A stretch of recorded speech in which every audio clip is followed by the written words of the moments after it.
Good morning, शुभोदयम, नमस्कार। और आप देख रहे हैं ई पाठशाला और मैं हूं दीपक कुमार।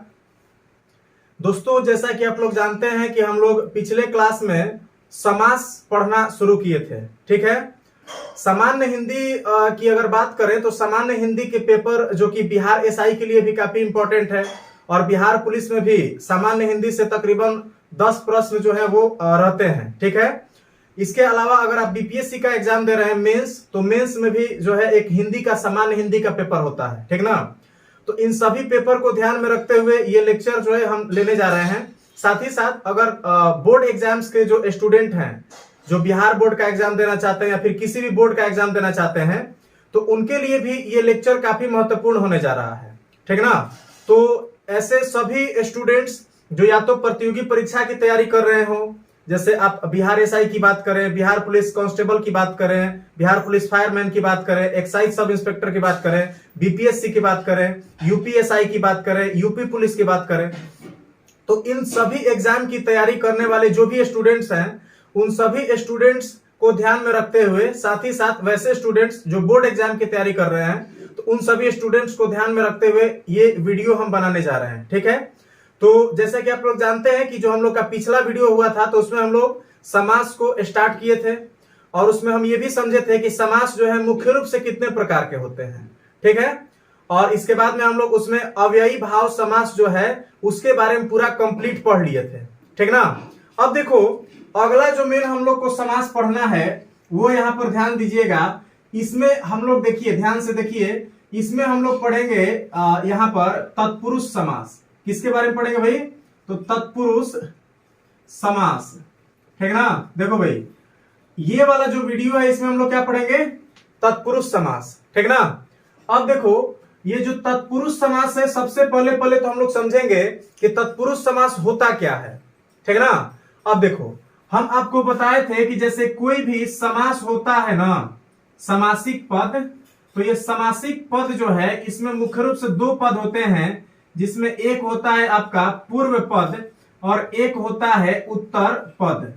ये दो पद मिलकर के और किसी समासिक पद का निर्माण करते हैं।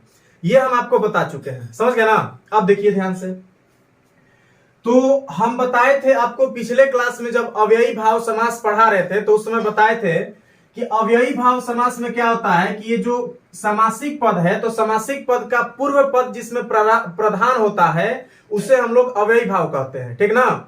ठीक उसका उल्टा कर दीजिए। तो जब हम बात करेंगे तत्पुरुष समास की, तो इसमें क्या होगा भाई?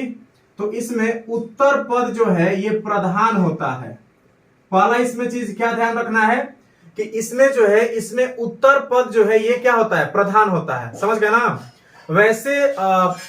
वैसे समास जिसमें उत्तर पद प्रधान हो, साथ ही साथ इसमें ध्यान देना होता है कि इसमें कारक चिन्ह का प्रयोग किया जाता है। ठीक ना। कारक चिन्ह छिपे होते हैं, छिपे होते हैं। समझ गए ना। देखो, दो चीजों का ध्यान रखना है। वैसे समास जो जिनमें जो है उत्तर पद प्रधान होता है, यानी दूसरा वाला जो पद है, लास्ट वाला जो पद है वो प्रधान होता है, और साथ ही साथ उनका जो है उनमें क्या छिपा रहता है? तो उनमें कारक जो है, कारक छिपे रहते हैं। तो वैसे समास को हम लोग क्या कहते हैं भाई? तो वैसे समास को हम लोग यहाँ पे तत्पुरुष समास कहते हैं। इसमें एक चीज ध्यान रखिएगा कि ये जो कारक चिन्ह छिपा हुआ है ना, जब आप समास विग्रह करिएगा, समास विग्रह, तो समास विग्रह के समय लिखा जाता है, लिखा जाता है। यानी कि अब बात को समझिए ध्यान से आप लोग। इसमें हम क्या बोले कि जब भी हम तत्पुरुष समास की बात करेंगे, तो तत्पुरुष समास में ध्यान देना है कि तत्पुरुष समास में उत्तर पद प्रधान होता है और कारक चिन्ह जो है ये इसमें छिपे रहते हैं। तो कारक चिन्ह छिपे हैं, ये हम लोग पहचानेंगे कैसे?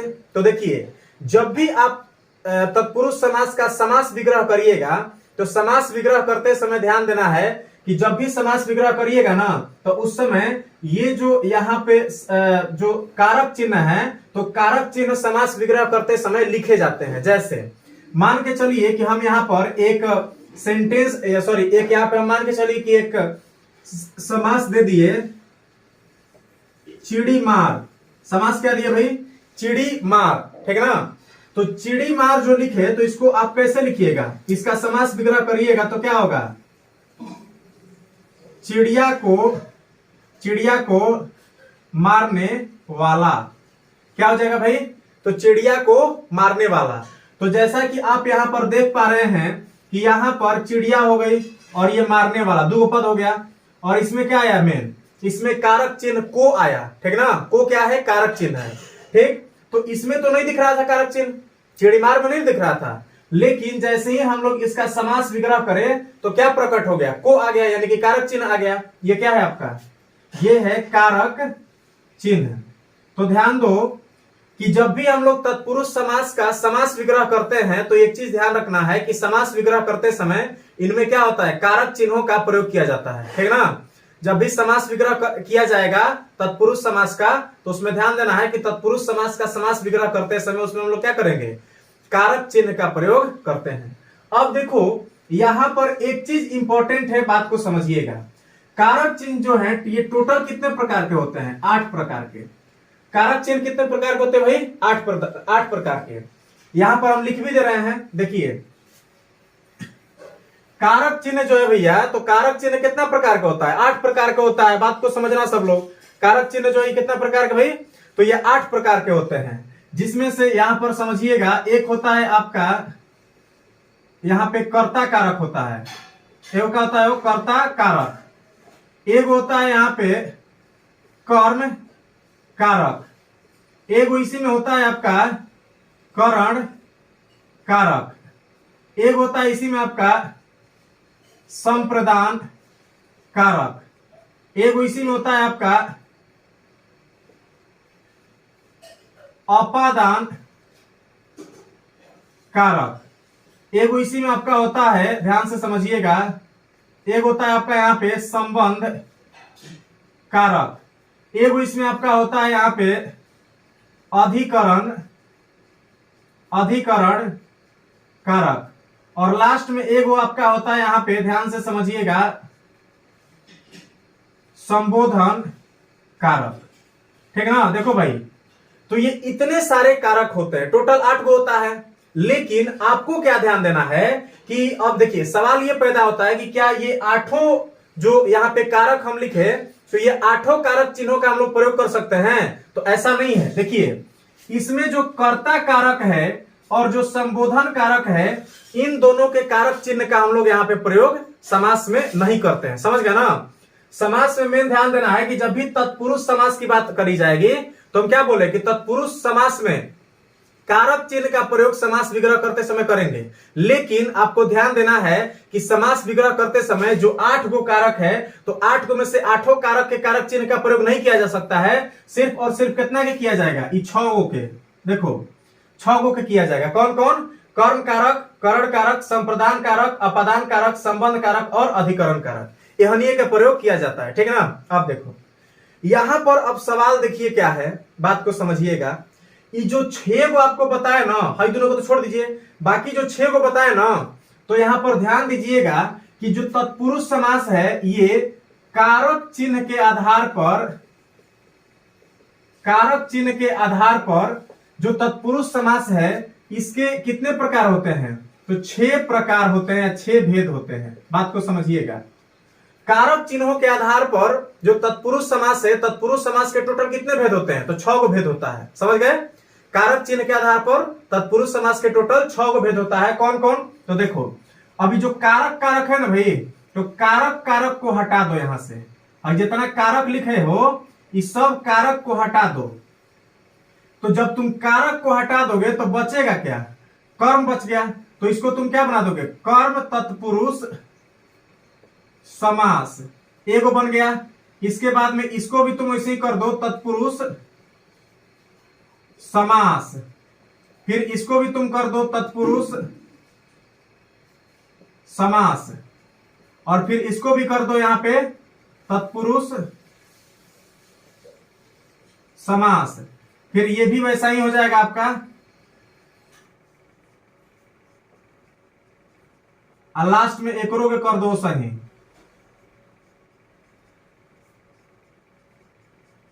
तो इस प्रकार से अब बात को समझिए यहां पर 1, ये हो गया 2, ये 3, ये 4, ये 5 और ये 6।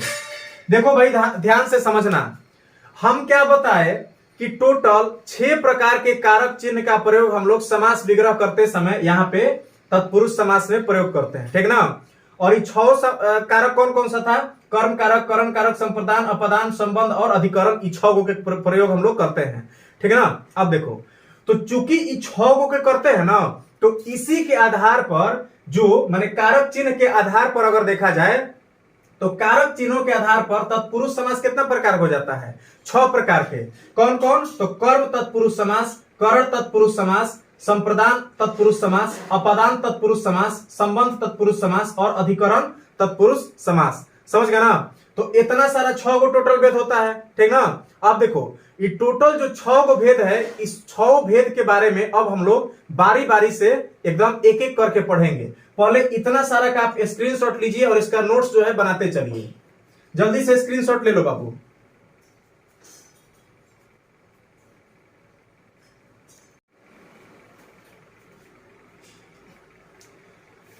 चलिए सब लोग ध्यान दीजिए। अब यहाँ पे देखिए, अब जो है, अब हम लोग यहाँ पे मेन जो पहला आपका यहाँ पे समास है तत्पुरुष समास, उसको स्टार्ट करने जा रहे हैं।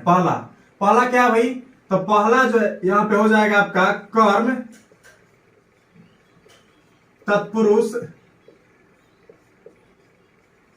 समास। बात को समझना, पहल का क्या है? कर्म तत्पुरुष समास। अब इसमें ध्यान दो कि कर्म तत्पुरुष समास किसे कहेंगे, बात को समझना है। कर्म तत्पुरुष समास किसे कहोगे? तो ध्यान से समझो कि जिसमें विग्रह करते समय ध्यान देना है कि जिसमें विग्रह करते समय कर्म कारक और कर्म कारक में क्या हो जाएगा बुआ? तो ये हो जाएगा को। तो कर्म कारक और कर्म कारक के जगह पे क्या होगा? को का प्रयोग किया जाता है। को का प्रयोग होता हो या प्रयोग हो। तो देखो, वैसे तत्पुरुष समास जिसका समास विग्रह करते समय को, कर्म कारक यानी कि को का प्रयोग किया जाए, तो वैसे तत्पुरुष समास को हम लोग क्या कहते हैं भाई? तो वैसे तत्पुरुष समास को हम लोग यहाँ पे कर्म तत्पुरुष समास कहते हैं, ठीक ना। जैसे मान के चलिए यहां पर उदाहरण स्वरूप यहां पे ले लीजिए, एक उदाहरण ले लो। गगनचुंबी क्या लिए भाई? गगनचुंबी। एक इसी में ले लीजिए यहां पर गगनचुंबी। इसके बाद में ले लीजिए यहां पे सरडागत। इसी में ले लो भाई मनोहर। इसके बाद ले लो यहां पे चितचोर ले लो। चितचोर के बाद में यहां पर मान के चलिए कि हम ले लिए यहां पे विद्याधर। समझ गया ना। विद्याधर के बाद में बबुआ यहां पर ले लो, मान के चलो यहां पे, मान के चलिए हम ले लिए यहां पे चिड़ीमार। तो ये सब के सब जो देख रहे हैं, ये सब क्या है? कर्म तत्पुरुष समास है। कैसे? तो देखो, गगनचुंबी की अगर तुम बात करोगे तो इसका जब तुम समास विग्रह करोगे तो कैसे बनाओगे? गगन को चूमने वाला। क्या करोगे? गगन को चूमने वाला। इसको अगर तुम करोगे तो क्या हो जाएगा? शरण को आगत। शरण को आगत मतलब कि जो आया है। अब देखो, मनोहर का मतलब क्या होता है भाई? तो मनोहर का मतलब यहां पे होता है मन को हरने वाला। यहां पे चितचोर का क्या होता है भाई? तो चित्त को चुराने वाला। इसके बाद में विद्याधर की अगर बात करें तो विद्याधर का मतलब क्या हुआ भाई? तो विद्या को धारण करने वाला। विद्या को धारण करने वाला। ठीक इसी प्रकार से चिड़ीमार की बात करें तो क्या हो जाएगा भैया? ये हो जाएगा चिड़िया को मारने वाला। भाई अब बात को समझो सब लोग। देखो, ये जितना हम यहाँ पे तत्पुरुष समास लिखे हुए हैं, इस सभनी के जब यहाँ पे समास विग्रह कर रहे हैं तो क्या मिल रहा है? को और को, सब में को मिल रहा है। और ये को जो है ये क्या है भाई? तो ये है आपका यहाँ पे कर्म कारक। तो देखो वैसे सभी समास जिनका यहाँ पे समास विग्रह करने पर, वैसे सभी तत्पुरुष समास जिनका समास विग्रह करने पर किसका प्रयोग किया जाए? समास विग्रह करने पर कर्म कारक का प्रयोग किया जाए। यानी कि इनका जब समास विग्रह करेंगे तो समास विग्रह करते समय क्या करेंगे? कर्म कारक का प्रयोग करेंगे। तो जो नाम कर्म कारक के प्रयोग होगा ओकरा के क्या कहोगे तुम लोग? उसको कहोगे कर्म तत्पुरुष समास। ठीक ना? जो नाम कर्म कारक के प्रयोग करोगे ओकरा के कर्म तत्पुरुष समास। जो नाम करण कारक के करोगे ओकरा क्या कहोगे? करण तत्पुरुष समास। क्लियर है ना? तो हम उम्मीद करते हैं कि ई वाला जितना बताया है ये सबको समझ में आ गया होगा। अगर समझ में आ गया तो जल्दी से एक बार इसका स्क्रीनशॉट ले लो बेटा, इसके बाद में हम लोग आगे बढ़ते हैं। जल्दी से स्क्रीनशॉट लो, जल्दी से स्क्रीनशॉट ले लीजिए, इसके बाद में हम लोग इससे आगे की चीजों को सीखेंगे। चलिए ठीक है, हो गया ना भाई? बोलो, हो गया सबका? अब देखो इसको मिटाते हैं हम। अगला जो है उसको आप समझिएगा। देखिए अगला जो यहां पे तत्पुरुष समास है ये है भाई, यहां पे समझो ये है आपका यहां पे करण तत्पुरुष समास। क्या है भाई? करण तत्पुरुष समास। इसको समझिएगा ये क्या होता है। तो देखो जैसे ओकरा में हम लोग क्या कर रहे थे, उसमें हम लोग क्या कर रहे थे भाई? तो उसमें समास विग्रह करते समय किसका प्रयोग कर रहे थे? कर्म कारक का प्रयोग कर रहे थे। ठीक ना? देखो तो उसमें हम लोग समास विग्रह करते समय कर्म कारक का प्रयोग कर रहे थे। ठीक उसी प्रकार यहाँ पे समास विग्रह करते समय ना भाई, समास विग्रह जब करिएगा तो समास विग्रह करते समय यहां पर ध्यान देना है कि इसमें किसका प्रयोग कीजिएगा? तो इसमें समास विग्रह करते समय ध्यान देना है कि इसमें समास विग्रह करते समय आप करण कारक का प्रयोग करिएगा। ठीक ना? करण कारक का प्रयोग कीजिएगा। और करण कारक में होता कौन है? तो इसमें हो जाएगा यहां पे से या फिर के द्वारा, से या फिर के द्वारा का प्रयोग करिएगा। ठीक ना? तो देखो वैसे तत्पुरुष समास जिनके समास विग्रह करते समय हम लोग करण कारक बोले तो से अथवा के द्वारा का प्रयोग करते हैं। तो वैसे तत्पुरुष समास को क्या कहते हैं भाई? तो वैसे तत्पुरुष समास को हम लोग करण तत्पुरुष समास कहते हैं। ठीक ना? अब देखो जैसे यहां पर अगर हम बात करें, उदाहरण की बात करें, तो जैसे मान के चलिए कि यहां पर हम एक ले लिए तुलसीकृत। क्या लिए भाई? देखो तुलसीकृत, एगो यहां पर क्या ले लिया हम? तुलसीकृत ले लिए। इसी में ले लिए हम जलावृत ले लिए। ठीक ना? अब देखो इसी में मान के चलो हमने लिया यहां पे रत्न जड़ित ले लिए। ठीक ना? इसी में मान के चलिए हम ले लिया यहां पे हस्तलिखित ले लिए भाई। हस्तलिखित के अलावा इसी मान के चलो हम ले लिया यहां पे गुड़। ठीक ना? गुड़ युक्त। क्या ले लिए भाई? गुड़ युक्त। तो देखो ये सब के सब जो यहां पर हम लिखे हुए हैं, ये सब के सब क्या है भाई? तो ये सब के सब जो है ये करण तत्पुरुष समास है। कैसे? इसको समझिएगा। हम क्या बोले हैं कि जौना के समास विग्रह करते समय यहां पे करण कारक का प्रयोग होगा, यानी कि से का प्रयोग होगा ना तो के द्वारा का प्रयोग होगा, दोनों में से कोनो एक होके। तो वैसे समास को क्या कहिएगा? वैसे समास को करण तत्पुरुष समास कहिएगा। देखिए जैसे यहाँ पे तुलसीकृत है तो इसको जब हम लोग को समास विग्रह करना होगा तो क्या करते हैं? तुलसी के द्वारा कृत। देख भाई यहां पे के द्वारा आया ना, के द्वारा, तो के द्वारा क्या है? करण कारक है। तो करण कारक का प्रयोग हो गया। समास विग्रह करते समय क्या होता है? करण कारक का प्रयोग होता है। ठीक ना? तो जब भी समास विग्रह करते समय करण कारक का प्रयोग होता है तो उसे क्या कहते हैं? करण तत्पुरुष समास कहते हैं। देखो यहाँ पे करण कारक का प्रयोग हो गया ना, तो यही तो बताए हैं। ये क्या हो जाएगा अब यहाँ पे? ये हो जाएगा आपका यहाँ पे करण तत्पुरुष समास। जलावृत की बात करें तो क्या हो जाएगा, ये जल से आवृत, जल से आवृत। जल से भैया आवृत की बात करें तो जल से आवृत का मतलब क्या हुआ, ढका हुआ, ठीक ना। जल से ढका हुआ, आवृत का मतलब क्या होता है भाई, तो आवृत का मतलब होता है ढका हुआ, समझ गया ना। तो जल से ढका हुआ। अब देखो एक यहां पर हो गया रत्न जड़ित, ठीक ना। तो ये क्या हो जाएगा, इसका मतलब होगा रत्नों से जड़ित। देखो भाई से आया कि नहीं आया, हम बोले ना कि अगर से आ जाए या फिर के द्वारा आ जाए, अगर से आ जाए या फिर के द्वारा आ जाए तो उसे क्या कहते हैं हम लोग, उसे कहते हैं, यहां पे ध्यान से समझिएगा, उसे क्या कहते हैं, उसे कहते हैं करण तत्पुरुष समास। अब देखो हस्त लिखित है तो इसमें क्या हो जाएगा भाई, तो हस्त से लिखित, हस्त से लिखित या हाथों से लिखा हुआ। इसमें गुण युक्त का मतलब क्या होगा भाई, तो गुणों से युक्त, क्या होगा, गुणों से युक्त। तो अब आप बात को समझ पा रहे होंगे कि यहां पे हम जो भी चीज लिखे हुए हैं ये क्या है, तो ये जो है आपका करण तत्पुरुष समास है, ठीक ना।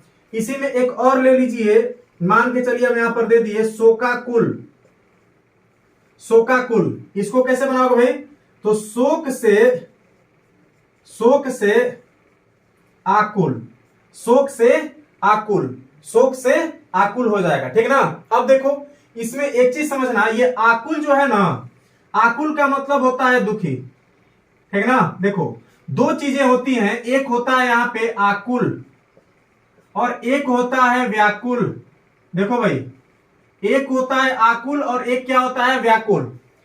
आकुल का मतलब ये होता है कि जो बाहरी दुख है, बाहरी जो दुख है, मतलब जो दुख तुमको बाहर में दिखेगा उसे तुम क्या कहोगे भाई, तो उसे कहोगे शोका, माने आकुल कहोगे।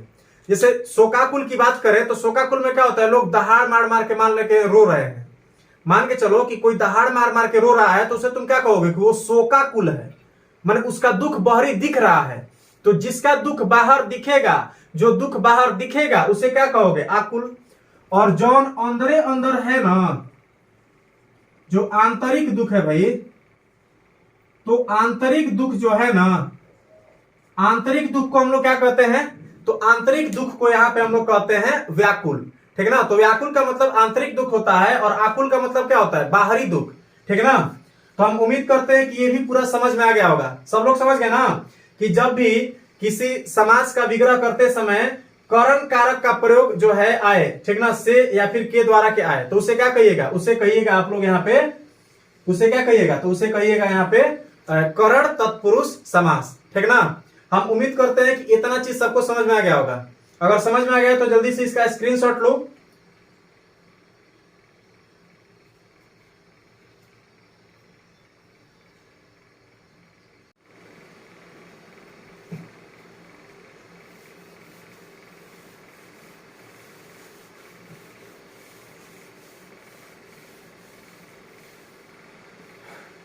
चलो भाई, तो अभी तक हम लोग यहाँ पे क्या क्या सीखे, अभी तक हम लोग सीखे तत्पुरुष समास के बारे में, और तत्पुरुष समास के कौ भेद खत्म किए, दो गो, ठीक ना। तीसरा पे आते हैं। तीसरा जो है ना भाई, तो तीसरा को हम लोग यहाँ पे कहते हैं, ध्यान से समझिएगा, एकरा के कहते हैं संप्रदान तत्पुरुष समास। क्या कहते हैं भाई, तो संप्रदान तत्पुरुष समास। इसको समझना क्या होता है, संप्रदान तत्पुरुष समास की बात करें तो इसमें भी वही बात है कि जौना के समास विग्रह करते समय, ध्यान से समझो बाबू, जिसके समास विग्रह करते समय, जिसके समास विग्रह करते समय ध्यान देना है कि किसका प्रयोग होगा भाई, तो इसमें हो जाएगा आपका यहाँ पे संप्रदान कारक का प्रयोग हो, समझ गए ना। देखो जौना के समास विग्रह करते समय क्या करोगे, संप्रदान कारक का प्रयोग करोगे, और संप्रदान कारक के रूप में किसका, तो के लिए का प्रयोग जिसमें करोगे, तो वैसे तत्पुरुष समास को तुम क्या कहोगे, उसको कहोगे तुम संप्रदान तत्पुरुष समास। क्लियर है ना, उसे क्या कहोगे, संप्रदान तत्पुरुष समास कहोगे, ठीक ना।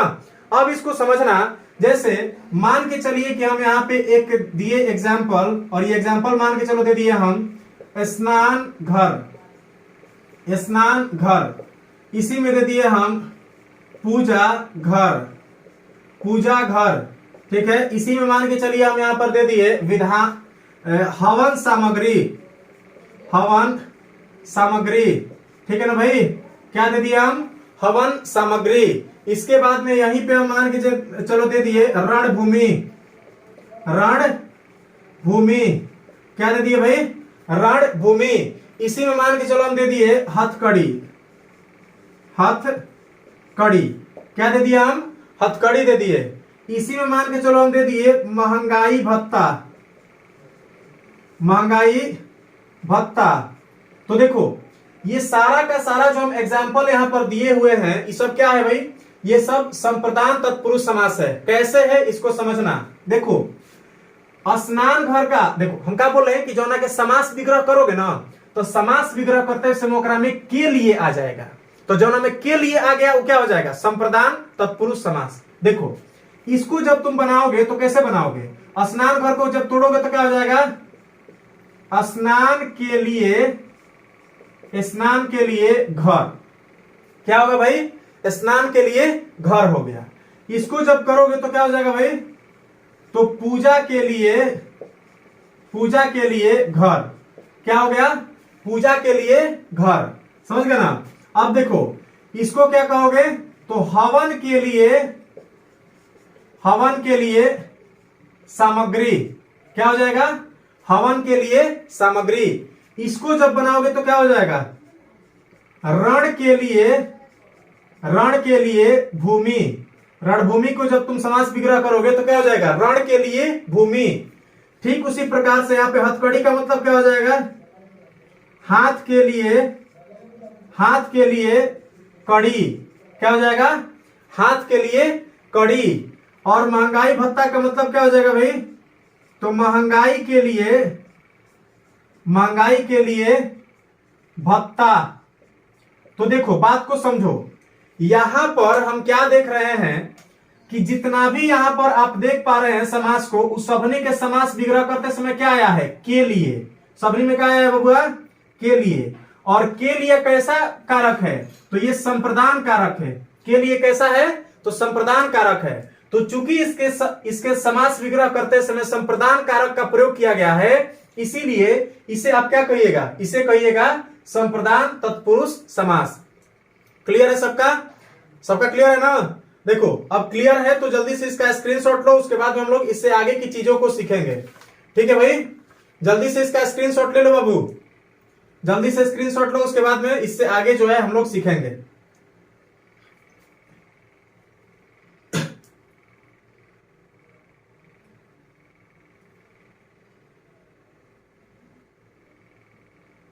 हो गया, चलो देखो आगे देखो। संप्रदान के बाद में अगला जो है उसको समझिएगा, और अगला जो है वो है आपका यहां पे कौन सा, चौथा है अपादान। क्या है भाई, अपादान तत्पुरुष समास। क्या हो गया भाई, अपादान तत्पुरुष समास। देखो ठीक इसी प्रकार से हम बोले ना, जैसे एकदम है सब में डेफिनेशन वही रहेगा।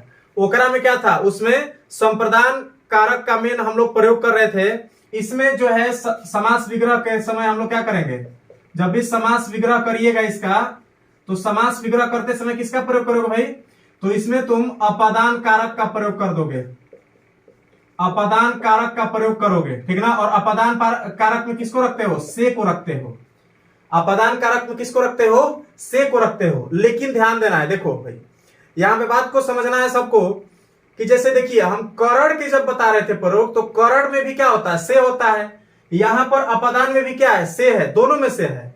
लेकिन अंतर क्या है कि यहां पर जो से होता है, इसका मतलब होता है कि किसी चीज को अलग करना। इसका अर्थ क्या होता है भाई, इसका मतलब होता है किसी चीज से अलग करना, अलग होना, समझ गया ना, अलग होना। जैसे इसमें मान के चलो हम यहां पर दे दिए नेत्रहीन, नेत्रहीन, नेत्रहीन। तो नेत्रहीन का मतलब क्या हुआ, इसको जब तुम करोगे समास विग्रह तो क्या हो जाएगा, नेत्रों से हीन। क्या हो जाएगा भाई? नेत्रों से हीन हो जाएगा। ठीक ना? इसका मतलब क्या होगा? नेत्रों से हीन। अब देख बाबू, यहां पे क्या है? नेत्रों से हीन, यानी कि नेत्रों से हीन कहने का मतलब क्या है कि नेत्र जो है उसके शरीर से अलग हो गए हैं। अलगाव की बात हुआ कि नहीं? अलग की बात हुआ, यानी कि पृथक करने की बात आ गई। तो जब भी पृथक करने का भाव आएगा तो क्या हो जाएगा आपका? यहाँ पे अपदान हो जाएगा। क्लियर है ना? ऐसे अगर से रहेगा तो उसको क्या कहोगे तुम? उसको कहोगे करण कारक। तो यहाँ पे नेत्रहीन जो है क्या हो जाएगा? अपदान तत्पुरुष समास होगा, क्योंकि इसमें नेत्रहीन जब है, नेत्रहीन शब्द का प्रयोग करेंगे हम लोग जब, तो नेत्रों से हीन। तो नेत्रों से हीन का मतलब क्या हुआ कि नेत्र उसका है ही नहीं, नेत्र उसके शरीर से अलग हो गया है। ठीक ना? अब देखो, इसके बाद में यहां पर ध्यान देना है, इसमें एक तो ये हो गया, इसके बाद में इसी में ले लो ऋण मुक्त। क्या हो गया भाई? ऋण मुक्त। क्या हो जाएगा? ऋण मुक्त। ऋण मुक्त का मतलब क्या होगा बुआ? तो इसका मतलब होता है कि ऋण से मुक्त। इसका मतलब क्या होता है? ऋण से मुक्त। और ऋण से मुक्त होने का मतलब क्या? कि ऋण उसके पास था, ऋण उससे क्या हो गया? अलग हो गया, खत्म हो गया, यानी कि उस पर अब ऋण नहीं है। तो ये भी अलगाव की बात हो गया, तो ऋण मुक्त हो जाएगा। ठीक ना? इसके बाद में इसी में ले लो तुम पथ भ्रष्ट। पथ भ्रष्ट ले लो, इसी में ले लो तुम पद च्युत। पद च्युत। देखो, पथ भ्रष्ट का मतलब क्या होता है भाई? तो पथ से भ्रष्ट। क्या हो गया? पथ से भ्रष्ट। और पदच्युत का मतलब क्या होता है कि पद से च्युत। पद से च्युत। च्युत का मतलब क्या होता है? तो बात को समझिए, हटाना। इसका मतलब क्या होता है? हटाना, यानी कि पद से हटाना। पदच्युत करना मतलब क्या होता है? पद से हटाना। क्लियर है ना? तो देखो, इसमें भी क्या है? पद से हटाना, यानी कि पद पे था, उससे पद को क्या कर दिए? अलग कर दिए। पद से भ्रष्ट, पद पे था, पद से क्या हो गया? अलग हो गया, भ्रष्ट हो गया। भ्रष्ट होने का मतलब ओकरा के जो सही मार्ग था उसको छोड़ दिया है। ठीक ना? छोड़ देना। ठीक। तो यहाँ पे क्या है? इस सब में जो है से का प्रयोग हुआ है, लेकिन ये वाला जो से है ये किस चीज का बोध करा रहा है? ये यहाँ पर अलगाव का भाव व्यक्त कर रहा है, इसीलिए इसको हम लोग क्या कहते हैं? अपदान कारक के अंतर्गत रखते हैं। और अपदान कारक का जिसमें प्रयोग कर दिया जाएगा, जिस समास का विग्रह करते समय, उस समास को क्या कहिएगा? उसे आप कहिएगा अपादान तत्पुरुष समास। क्लियर है? ये बात क्लियर है ना सबका? अगर क्लियर है तो जल्दी से इसका भी स्क्रीनशॉट ले लो बेटा, इसके बाद हम लोग इससे आगे बढ़ते हैं। जल्दी से स्क्रीनशॉट ले लो।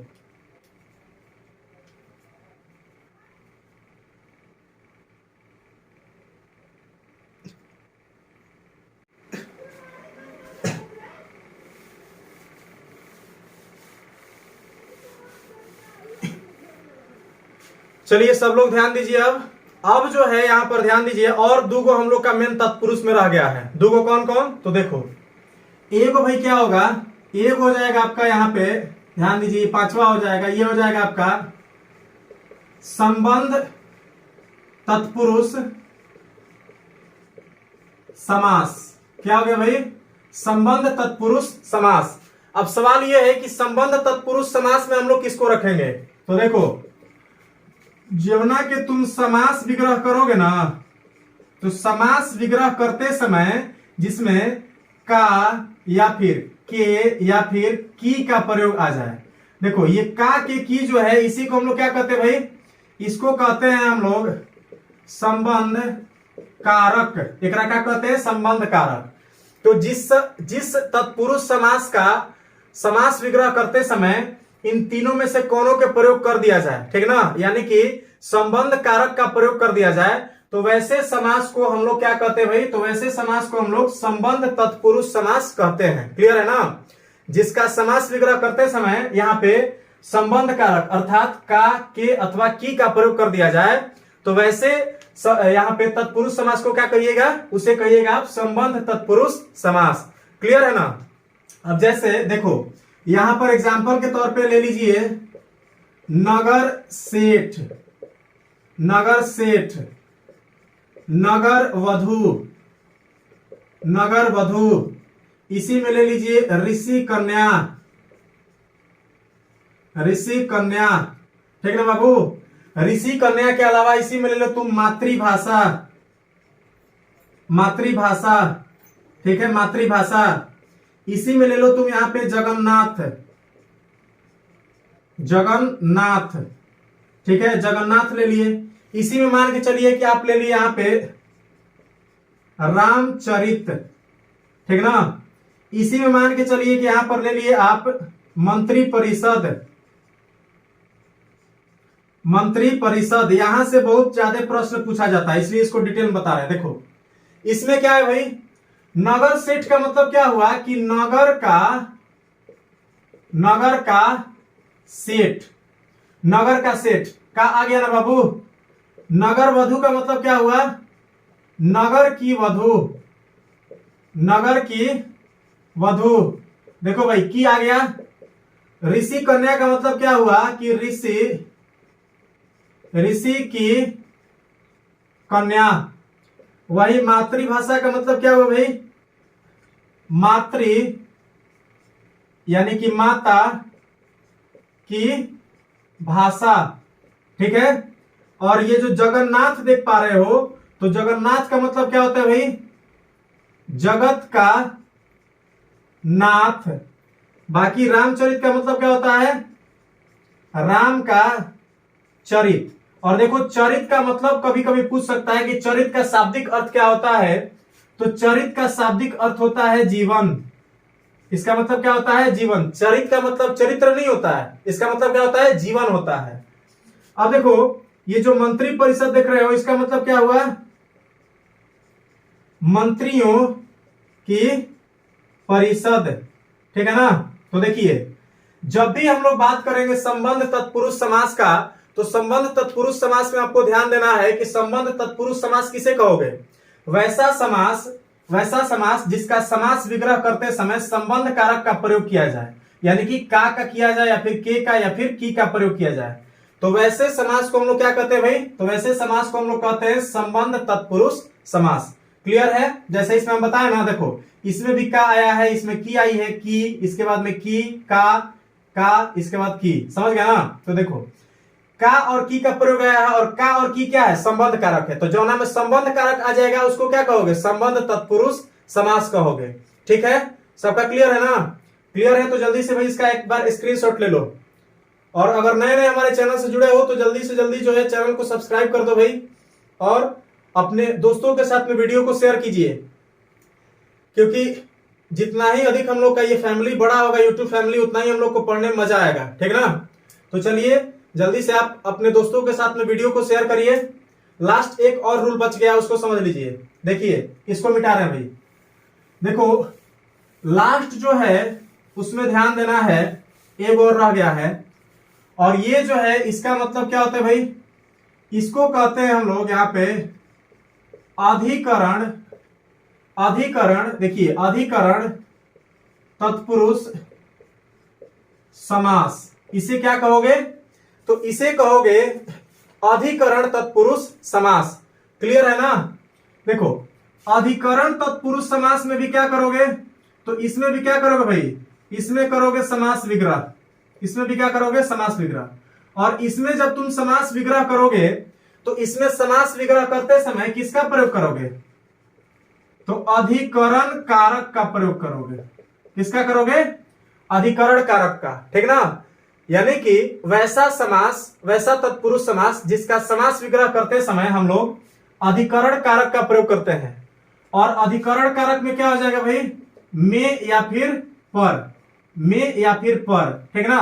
तो इस दोनों में से कौनों का प्रयोग किया जाएगा, तो अगर समास विग्रह करते समय अधिकरण कारक यानी कि में अथवा पर का प्रयोग किया जाए, तो वैसे समास को, वैसे तत्पुरुष समास को हम लोग क्या कहते हैं, अधिकरण तत्पुरुष समास कहते हैं।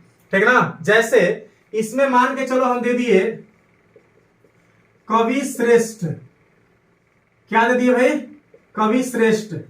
इसी में दे दिए हम नरोद्यम, क्या दे दिए हम, नरोद्यम। ठीक ना, नरोद्यम दे दिए। इसी में मान के चलो हम दे दिए यहां पर जलमग्न, क्या दे दिया हम, जलमग्न। ठीक ना भाई, जलमग्न। इसी में मान के चलो दे दिए हम सिर दर्द, सिर दर्द।